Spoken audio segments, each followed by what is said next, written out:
মজিবুল হক চূর্ণ বহিষ্কার, জাতীয় পার্টির নতুন মহাসচিব শামীম হায়দার পাটোয়ারি।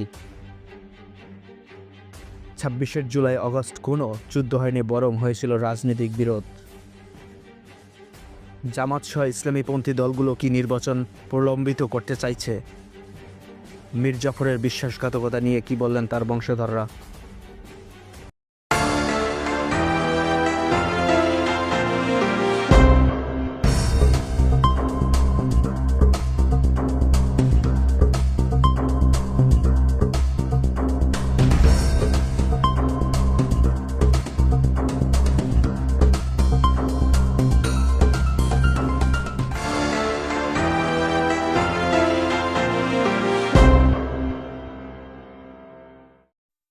মজিবুল হক চূর্ণ বহিষ্কার, জাতীয় পার্টির নতুন মহাসচিব শামীম হায়দার পাটোয়ারি।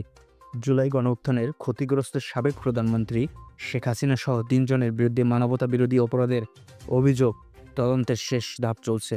এদিকে আন্তর্জাতিক খবরে দেখা যাচ্ছে মার্কিন প্রেসিডেন্ট ডোনাল্ড ট্রাম্পের সময় ঘনিষ্ঠ মিত্র ইলন মাস্কের নতুন রাজনৈতিক দল গঠনের উদ্যোগ হাস্যকর বলে বর্ণনা করেছেন। মজিবুল হক চূর্ণর বহিষ্কার করা হয়েছে। জাতীয় পার্টির নতুন মহাসচিব হিসেবে দায়িত্ব নিয়েছেন শামীম হায়দার পাটোয়ারি।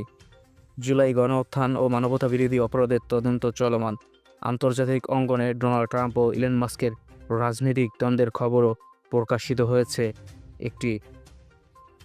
২৬শে জুলাই আগস্ট কোনো যুদ্ধ হয়নি, বরং হয়েছিল রাজনৈতিক বিরোধ।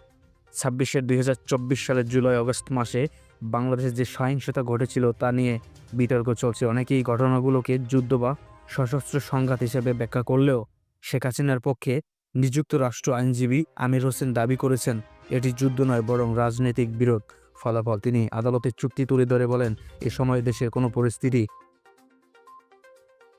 জাতিসংঘ ইসলামপন্থী দলগুলো কি নির্বাচন প্রশিক্ষিত করতে চাচ্ছে? বাংলাদেশের ধর্মভিত্তিক রাজনৈতিক দলগুলো, বিশেষ করে জামায়াত ইসলামী, ইসলামীপন্থী বিভিন্ন দল আগামী জাতীয় নির্বাচনকে সামনে রেখে সক্রিয় হয়ে উঠেছে। তারা একটি বড় জোট গড়ে তোলার চেষ্টা করতে যাচ্ছে। নির্বাচন প্রভাব ফেলতে পারে এবং নিজের রাজনৈতিক অবস্থান শক্ত করে রাখতে পারে।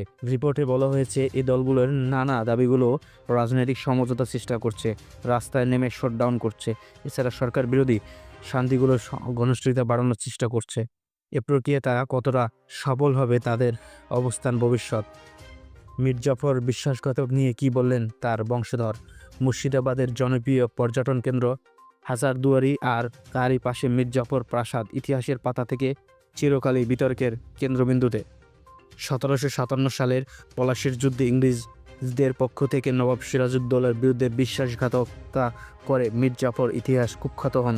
তবে তার বংশধররা এই বিশ্বাসঘাতক তাকমকে মেনে নিতে চান না। প্রতিবেদন থেকে জানা যায়, মীর জাফর বর্তমান বংশধর দাবি করেছেন সে সময়কার রাজনীতিক ও সামাজিক প্রেক্ষাপট ছিল জটিল এবং তিনি যা করেছিলেন তা নিজেও পরিবারের নিরাপত্তার জন্য ছিল। তাদের বক্তব্য, মীর জাফর শুধু বিশ্বাসঘাতক বলে অন্যায়, কারণ সে নবাব সিরাজ